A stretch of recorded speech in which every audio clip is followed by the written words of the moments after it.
제가 지금 62인데 60평생 교회에서 잔뼈가 굵었잖아요. 어릴 때부터 신앙생활했는데 성가대 찬송 얼마나 많이 들었겠습니까? 또 저 자신도 신학교 가기 전에 이제 성가대에서 쭉 이렇게 봉사하고 있는데 이제까지 들은 찬송 중에 제일 잘하신 것 같아요. 음악도 뭐 잘하셨지만 여기 이 성가대에는 기도하는 분이 많은 것 같아요. 예, 그래서 마음으로 쫙 와서 이렇게 내 마음속에 밀려 들어오는 것 같아요. 정말 잘하셨습니다. 예. 오늘 본문이 역대상 9장 말씀인데 제가 우리 세서만교회 주일 본문 준비하는 것보다 더 힘들었어요. 예. 왜 역대상 9장 말씀을 증거하게 하셨는지. 헌신 예배도 많이 다니고 또 저는 교회가 작기 때문에 새벽 예배, 주일 오후 예배, 심야기도 다 제가 하거든요. 근데 역대상 9장 말씀을 언제 어느 곳에서 한 적이 없습니다. 하나님께서 우리 인천신강교회 헌신 예배에 이 말씀을 증거하도록 또 내 마음에 뜨거움을 주셨기 때문에 이 말씀을 우리 이 목사님께 보내고 나서 얼마나 후회했는지 모릅니다. 이 말씀을 내가 준비하려면 이거 어떻게 되겠느냐. 정말 주일 본문 예배 그 본문 준비하는 것보다 더 힘든 시간을 보냈습니다. 그리고 또 이렇게 귀한 재단에 말씀을 증거하도록 허락해 주신 우리 이 목사님 또 우리 인천신학교회 당회에 정말 감사를 드립니다. 역대상 9장은 예루살렘을 위해서 충성을 다한 사람들의 명단이 기록된 책입니다. 예루살렘을 위해서 충성을 다한 사람들. 어떤 사람들이 충성을 다했겠습니까? 우리가 이 배경을 보면 이때 예루살렘은 완전히 황폐한 때예요. 우리가 주전 586년에 유다가 망해서 바벨론으로 포로로 다 끌려갔잖아요.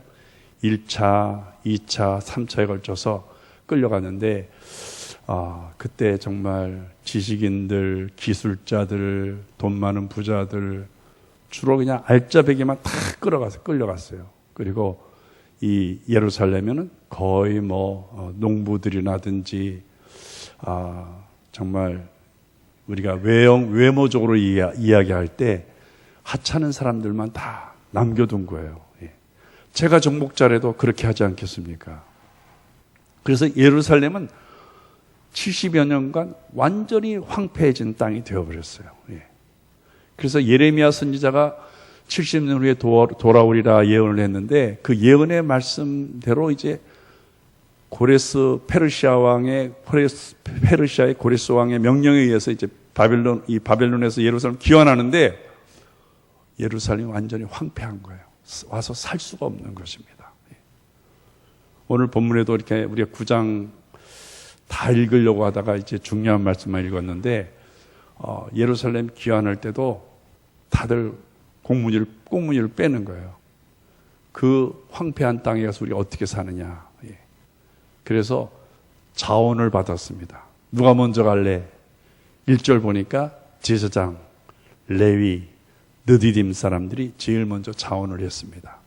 그 다음에 3절 보니까 유다 지파, 그 다음에 베냐민 지파, 그 다음에 요셉 지파의 에브라임 지파, 므낫세 지파, 요 네 지파만 자원하고 나머지 지파는 싹 속 빠졌어요. 그만큼 예루살렘에 와서 이게 황폐한 땅에 와서 먼저 털을 닦는다는 게 쉬운 일이 아니죠.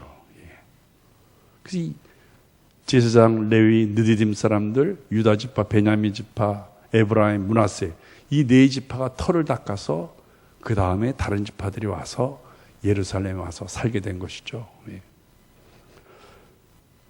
사랑하는 성도 여러분, 우리가 성경에 있는 다니엘이라든지 에스더, 또 에스더는 아니고 느헤미야, 에스라, 모르드게 다 포로 1세대들이죠. 에스더는 2세대입니다. 2세대. 그래서 예루살렘 황폐해진 예루살렘을 재건하는데 정말 필요한 사람들, 외모적으로 보면 좀 돈 많은 부자라든지 또는 지식인이라든지 기술자라든지 이런 사람들이 먼저 귀환해야 좀 재건하기에 편치 않습니까? 그런데 오늘 성경에 보니까 제일 먼저 자원에서 온 분들이 제사장, 레위, 느디딤 사람들이에요. 근데 제사장, 레위인이 자원한 것은 당연한 거죠. 왜냐하면 예루살렘은 하나님이 계신 도시, 시온이잖아요. 예루살렘은 예배하는 그런 도시잖아요. 그러면 예배하기 위해서 제일 먼저 하나님 앞에 예배하는 게 중요한데 그 예배를 위해서 제사장이나 레위 사람들이 먼저 오는 것은 당연하죠. 우리가 이 9장에서 보듯이 우리 삶의 시작이 무엇이 가장 중요한가를 깨달아야 돼요. 그 예배입니다. 내가 예배를 잘 할 때 하나님께서 우리의 모든 열악하고 부족하고 또 힘든 것들을 하나님께서 도와주셔서 그 역대상 4장에 그 야베스가 이런 기도하잖아요. 하나님 내게 복을 주시고 나의 지경을 넓혀주시고 주의 손으로 나를 도와주셔서 환난에서 벗어나게 하시고 염려와 걱정과 근심에서 다 떠나게 해주세요. 그렇게 기도하잖아요. 예배는 하나님의 거룩한 임재에 들어오기 때문에 이 하나님의 도움을 받는 곳이에요. 하나님의 도움을. 그 예배를 소홀히 하는 하나님 백성들은 잘 될 수가 없어요. 그래서 이 포로 귀환하는데 가장 중요한 것이 바로 예배이기 때문에 제사장 레위들이 자원을 한 거예요. 그 다음에 제가 오늘 말씀드리고 싶은 것은 느디딤 사람. 느디딤 사람이라고 하는 것은 성경에 여기만 나와 있어요. 이 사람들이 누군가.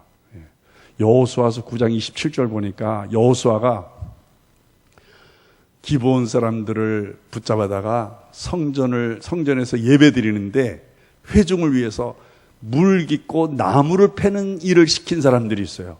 그 사람들이 바로 느디딤 사람들이에요. 정말 하찮은 일 같고 작은 일이죠. 근데 이 성전에서 나무를 패고 물 깃는 일을 하는 사람들이 제일 먼저 자원한 거예요. 하나님께서 이 느디딤 사람들을 축복하신 것을 볼 수 있습니다. 우리가 교회에서도 보면 좋은 일 많이 하려고 그러잖아요.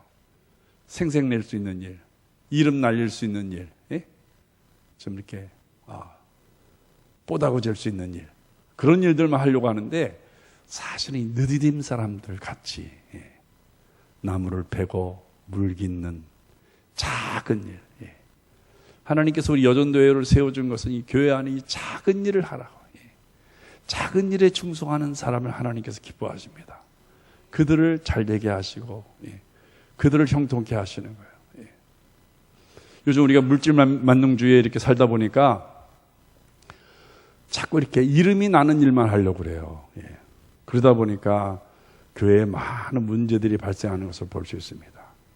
이제는 우리가 성경으로 돌아와서 오늘 이 역대상 9장에서 이 말씀이 괜히 기록됐겠어요. 우리가 이 말씀을 듣고 우리도 정말 사람들이 안 하려고 하는 하찮게 여기는 작은 일에 충성할 때 하나님께서는 그 작은 일에 충성한 사람에게 많은 것을 주실 것을 예수님의 비유 속에서도 나타나지 않습니까?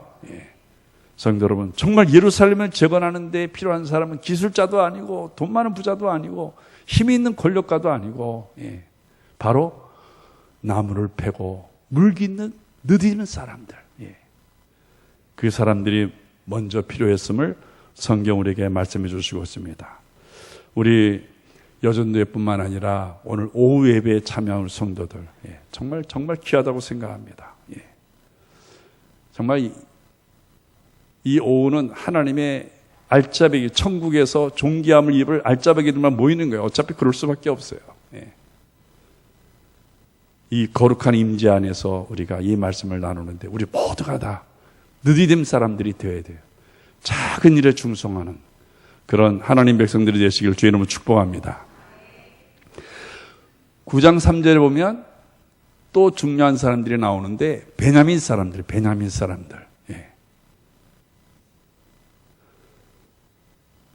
유다 지파 하면은 우리 그 역대상 이제 5장, 이 5장에서 유다 자손들이 얼마나 번성했는지를 설명하고 있습니다. 예. 정말 많은 사람들이 이 유다 백성들이 번성하는데, 이들 가운데 9장 6절 보니까 예루살렘이, 황폐한 예루살렘에 돌아온 사람은 690명이다. 예. 이건 정말 빙산의 일각이에요. 정말 소수의 사람들이, 유다 지파에서는 소수의 사람들이 온 거예요. 그 많은 사람들이 있었는데 예루살렘에 들어온 사람은 690명이다. 예. 앞에 장황하게 유다 지파에 대해서 소개한 것은 하나님 이걸 보여주려고 하는 거예요. 엄청난 많은 자손들이 번성을 했는데 예루살렘 재건을 위해서는 고작 690명만 왔다. 그런데 베냐민 지파는요, 우리가 사사기 19장, 20장, 21장 보면 11지파와 베냐민 지파가 전쟁이 납니다. 왜 전쟁이 났냐? 같은 족속끼리. 레위인에게 첩이 있었는데, 이것도 참 웃기는 일이죠. 레위인에게 첩이 있으면 안 되는데 첩이 있었어요. 그 첩이 하도 쫄라대서 여행을 떠났어요. 친정으로 여행 떠났는데 하나님께서 레위인에게 너 예배에 있는데 가서 오래 지체하면 안 된다. 빨리 갔다 와라.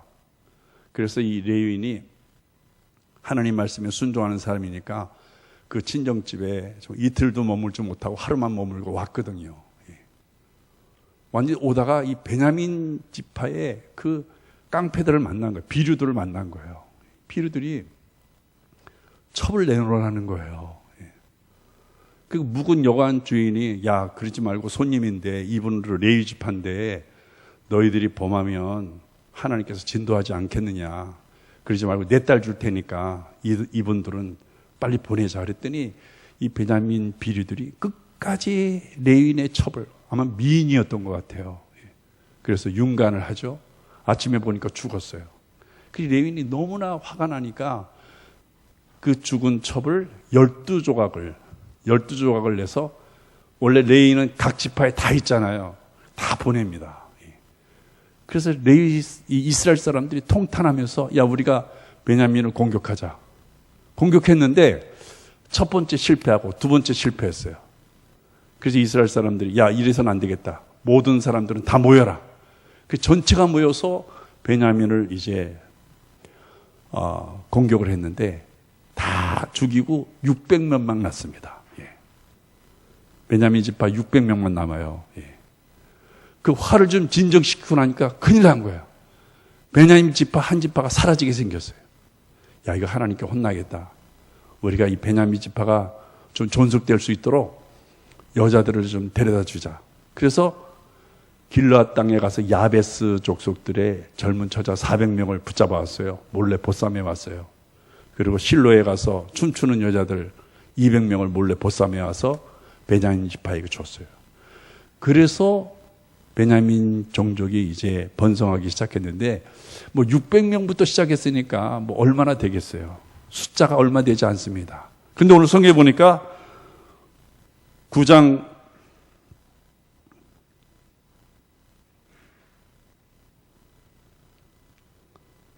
오늘 말씀해 보니까 9장 죄송합니다. 9장 그 9절에 보니까 956명이에요. 956명. 유다 지파보다 더 많이 왔죠. 600명부터 시작한 종족인데 사실 얼마 되지 않아요. 번성해봐야 얼마큼 번성하겠습니까?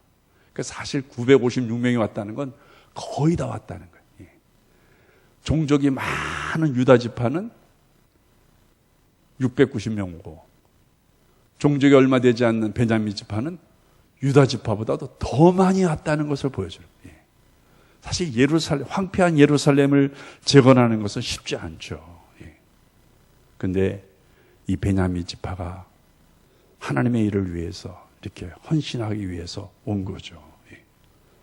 사랑하는 성도 여러분, 이스라엘이 남북으로 갈려졌을 때 이 베냐민 지파의 형제는 요셉 지파 아닙니까? 요셉 지파, 라헬의 그 후손이니까. 요셉 지파하면 에브라임, 므낫세 지파인데 베냐민 지파가 이 에브라임 지파 북쪽에 붙지 않고 남쪽에 붙습니다.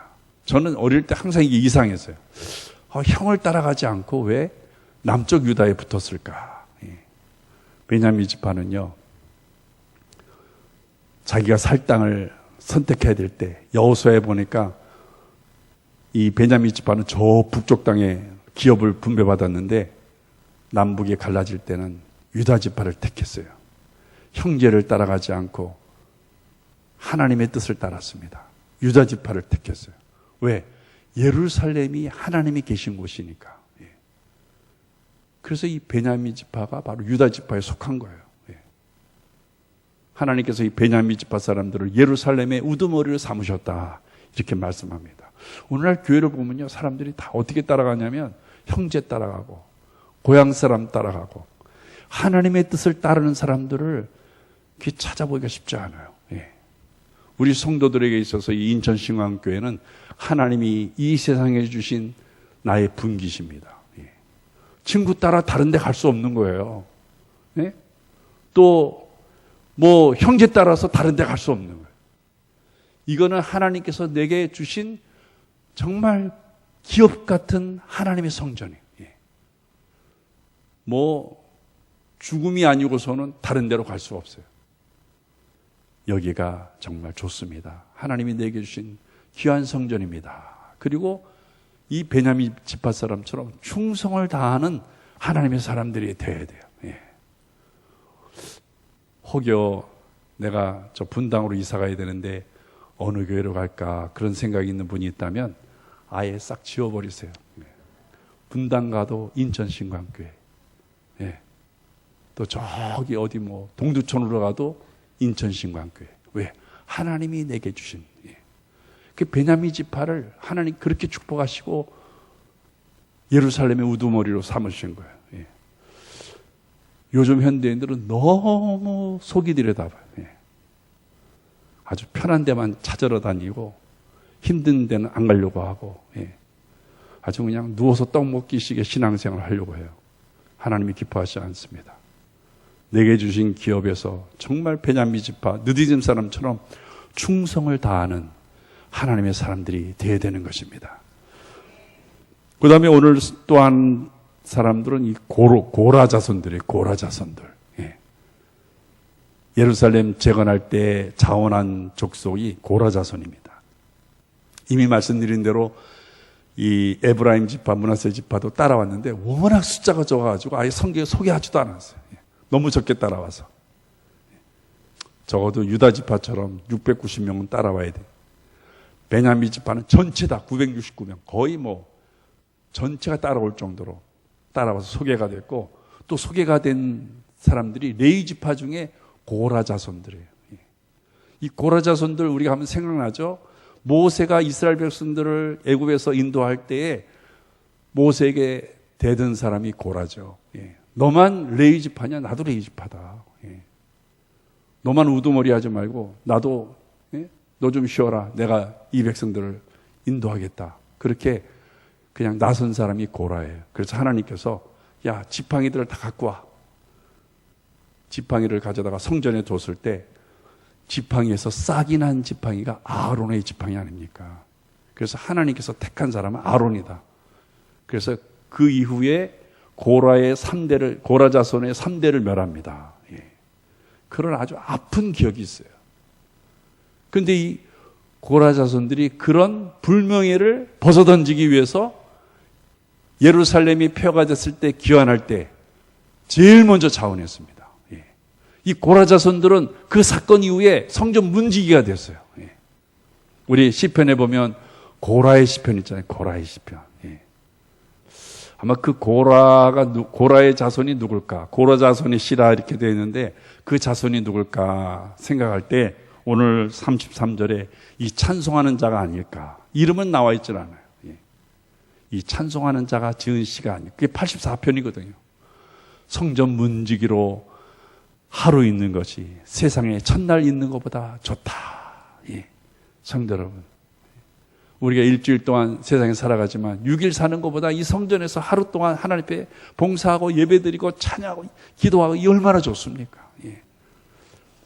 저는요, 너무 피곤해서 목사님 너무 피곤해서 빨리 가야 됩니다. 그런 분들이 지시상해요. 피곤하면 성전에 있어야죠. 그래야 하나님이 생수를 부으셔서 그 생수로 말미암아 내가 회복되어지고 강건해지죠. 집에 가서 잡아야 더 늘어지기만 합니다. 내게 주신 힘을 가지고 한 주간 살아갈 때 능력 주시는 분 안에서 내가 모든 걸 할 수 있지 않겠어요? 그래서 이 고라 자손 중에 오늘 성경 보니까 31절에 맞디다라는 사람, 맞디다. 이 맞디다는 전병 굳는 일을 맡았다. 성도, 우리 여기 앉아 계신 성도님들은 다 보릿고개 하시잖아요. 근데 저도 사실 보릿고개를 경험하지 못했어요. 그냥 듣기만 했지. 근데 바로 앞에까지만 보릿고개가 있었던 것 같아요. 근데 물론 제 나이 또래 되신 분들도 58년생인데 제가 보릿고개 시골에서 경험하신 분들도 없지 않아 있다고 그래요. 근데 이 황폐한 예루살렘에서 이 전병을 밀가루를 구하는 일이 그 쉬운 일이 아니죠. 근데 이 맞디다는 그걸 해낸 거예요. 성전에서 밀가루를 공급한 게 아니에요. 이분이 자기가 준비해서 제사 드릴 때 전병이 끊어지지 않게 했다. 그래서 이 맞디다의 믿음이 정말 훌륭한 믿음이에요. 우리 하박국서에 보면 2장 4절에 의인은 믿음으로 말미암아 산다 그러잖아요. 의인은 믿음으로 말미암아 산다. 하박국이 기도할 때 제일 속상한 게 자기 백성이 죄를 지어서 심판받는 것은 맞는 말인데 그 심판의 도구가 바벨론, 자기들보다 더 악한 바벨론이에요. 하나님, 우리가 벌 받는 건 마땅한데 해필이면 더 악한 바벨론을 통해서 우리가 벌을 받아야 됩니까? 그럴 때 하나님께서 야 하박국아, 믿음이라고 하는 것은 항상 좋은 것만을 가리키는 것이 아니다. 믿음은 어려울 때, 힘들 때를 버텨내는 것이다. 믿음으로 산다. 차딕 에무나토, 에무나라고 하는 것은요, 믿음으로 버텨낸다는 거예요. 좋은 시대에, 형통한 시대에, 복을 받는 시대에 믿음으로 사는 것이 아니라 힘든 시대에, 어려운 시대에, 괴로운 시대에 내가 낙심되어 있는 그때에 버텨내는 것. 그게 믿음이에요. 그 믿음 위에 하나님 복을 주시는 거예요. 성도 여러분, 버텨내시길 바랍니다. 봉사하기 힘들잖아요. 요즘처럼 헌금하기도 힘들잖아요. 시간 내기도 힘드는데 버텨내야 합니다. 힘들지만 헌금하고, 힘들지만 기도하고, 힘들지만 봉사하고, 힘들지만 성전에 거하고, 버텨내면 하나님께서 은혜 주시고, 하나님께서 복을 주시고, 하나님께서 평강 주시고, 하나님께서 우리를 인도해 가시는 것입니다. 사랑하는 성도 여러분, 그래서 이 고라 자손의 이 맞디다가 버텨낸 거예요. 전병을 어디서 구하겠습니까?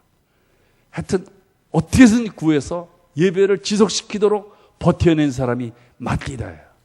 우리 여전도의 모든 회원들은 이 맞디다의 믿음을 본받으시길 주의로 축복합니다. 목사님, 이거 없는데요. 이거 없는데요. 그거 없다고 말할 것이 아니라 자기가 만들어내는 거예요. 그 믿음 위에 하나님 복을 주시는 거예요. 나의 믿음을 통해서 예배가 지속되도록 버텨내는 거. 하나님 그걸 원하시는 거죠. 없으면 안 하는 거, 그 믿음이 아닙니다. 없으면 포기하는 거, 믿음 아니에요. 없으니까 난 못해요. 나는 시간이 없으니까, 나는 바쁘니까 못해요. 그 믿음이 아닙니다. 없기 때문에 하나님이 시키는 거예요. 버텨내라고. 궁핍하기 때문에 하나님이 나에게 하라고 시키는 거예요.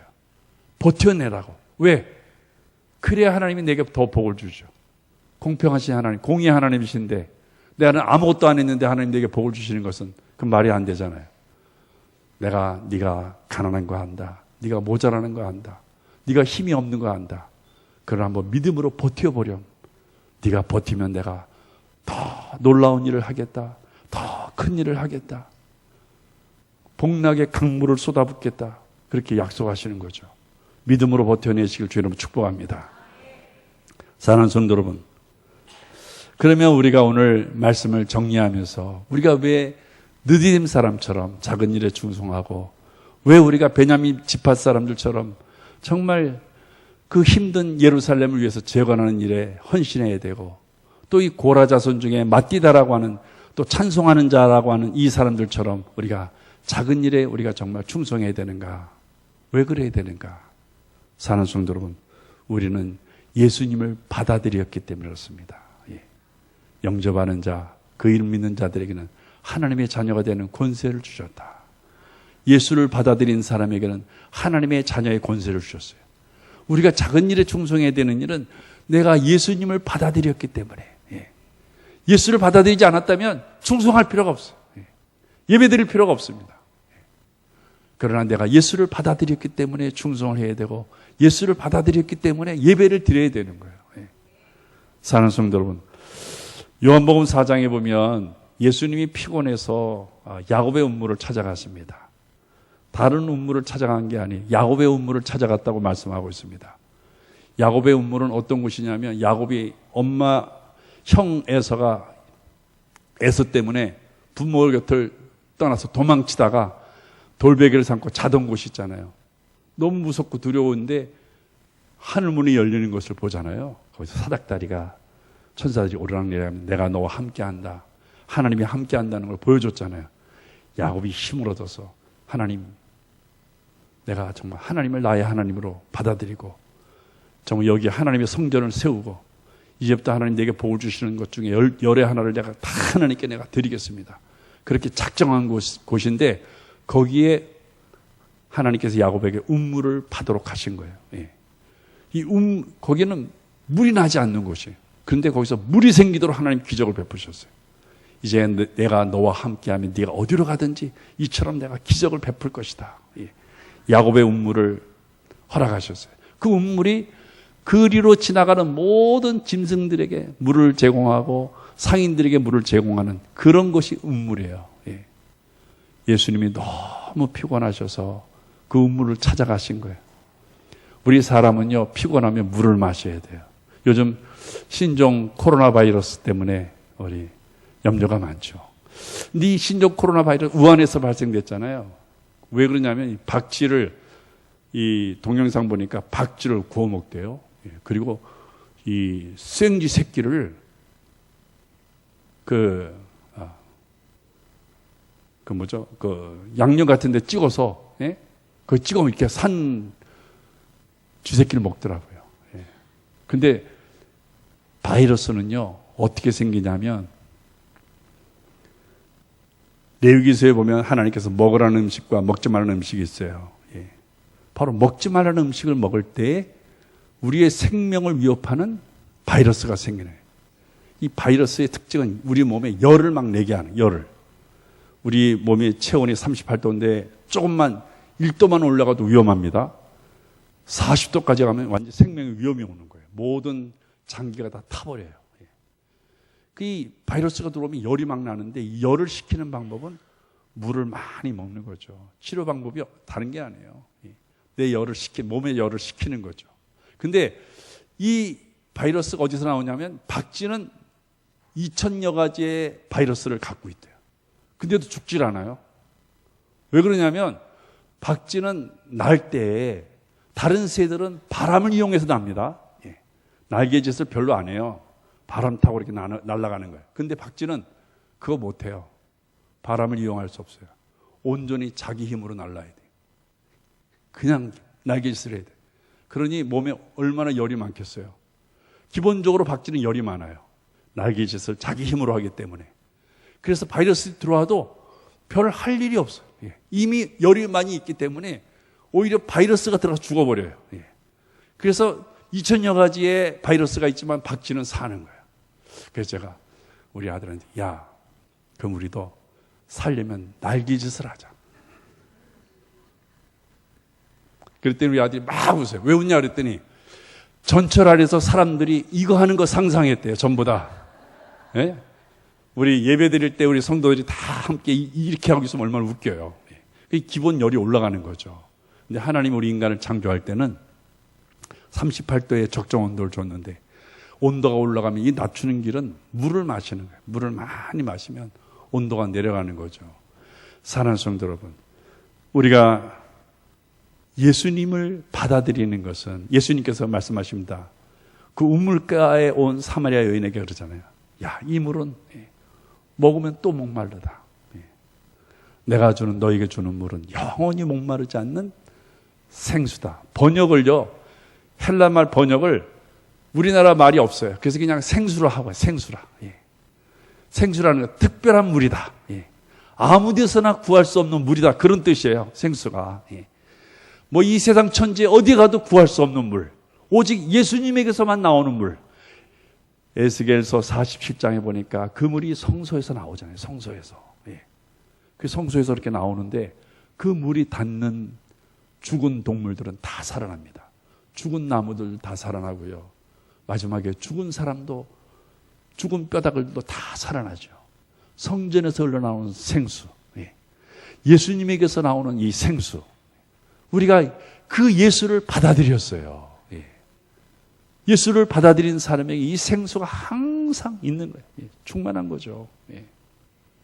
사랑하는 성도 여러분, 우리는 이 생수를 공급해 주시는 예수님을 믿는 믿음을 가졌기 때문에 작은 일에 충성을 해야 되는 것입니다. 사랑하는 성도 여러분, 우리가 너무 물질만능주의에 젖어 있어서 자꾸 사람들이 신앙을 소홀히 여기고 하찮게 여기는 모습을 볼 수 있습니다. 유대인들은요, 왜 예수를 거부하냐면 유대교 때문에 거부하는 거예요. 유대교의 발목이 붙잡혀서 자꾸 예수를 거부하는 거예요. 나사렛 사람들도 예수를 거부하는데 왜 거부하냐면 함께 예수님과 자라났기 때문에. 아, 그 예수 목수의 아들 아니야? 가장 천한 직업의 목수. 그 당시에는 그렇다는 거예요. 요즘은 목수가 살만해요. 한번 저희 교회들 이렇게 수리하는 거 보면 하루 와서 일하면 30만 원 받아요. 30만 원. 그리고 또 제가 보기에는 하루 동안 일해도 될 건데 3일 일하시더라고. 그게 90만 원 받아가지고 속으로는 굉장히 열불이 나지만 오늘 세대가 그러니 어떡합니까? 90만 원 다 줬어요. 근데 이 예수님 당시에는 목수가 천한 직업입니다. 그러니까 천한 직업의 아들. 그것도 형제가 많아가지고 예수님은 늘 떨어진 옷, 신발 없이 늘 배고프게 그렇게 사셨던 분이에요. 근데 그분이 하나님의 아들이라고 하면서 막 능력을 행하니까 나사렛 사람들 그걸 받아들일 수가 없었어요. 오늘날도 보면요, 예수 믿으라고 하면 받아들이지 못하는 사람들 참 많아요. 이런 뭐 형제 때문에 못 받아들이고, 우리 집에 뭐 잘 믿는 장로님이 계신데 난 예수 못 믿겠다고 그런 분이 있고, 우리 친구 중에 뭐 누구 때문에 예수 못 믿겠다고, 내가 언젠가 한번 갔는데 목사님 보니까 너무 무서워서 못 가겠다고 그러고. 우리 동네에도 제가 이렇게 무섭게 보이십니까? 제가 무섭다고 안 나오는 분이 있어요. 목사님, 제가 전도했는데요, 그분이 그러는데 목사님 너무 무섭대요. 그래서 왜 그런가 그랬더니 생각났어요.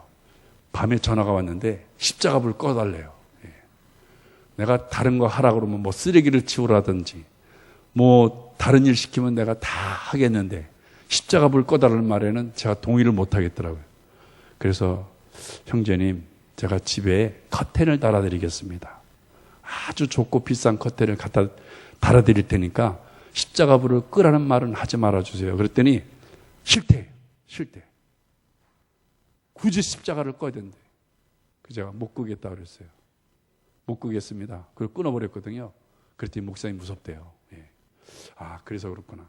근데 사람들이 예수 거절하는 이유가 다 핑계가 있고 다 변명이 있고 다. 그래서 은혜를 못 받는 거예요. 그래서 구원을 못 받는 것이고, 그래서 복을 못 받는 거예요.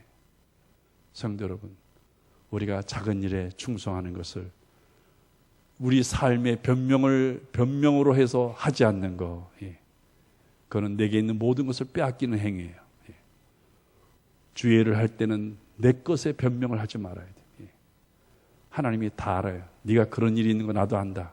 그렇지만 내가 시키는 일을 네가 정말 중요하다고 생각하지 하는지 안 하는지 그거 하나님이 알려고 하시는 거예요. 그래 시키는 거예요. 그래 믿음으로 버텨내면 너는 착하고 중선된 종이다. 내가 많은 것으로 내게 맡기겠다. 주님이 말씀하셨습니다. 사는 성도들, 우리 모두가 다 작은 일에 충성하는 성도들 되시기를 주의 이름으로 축복합니다. 기도하시겠습니다. 아버지 하나님,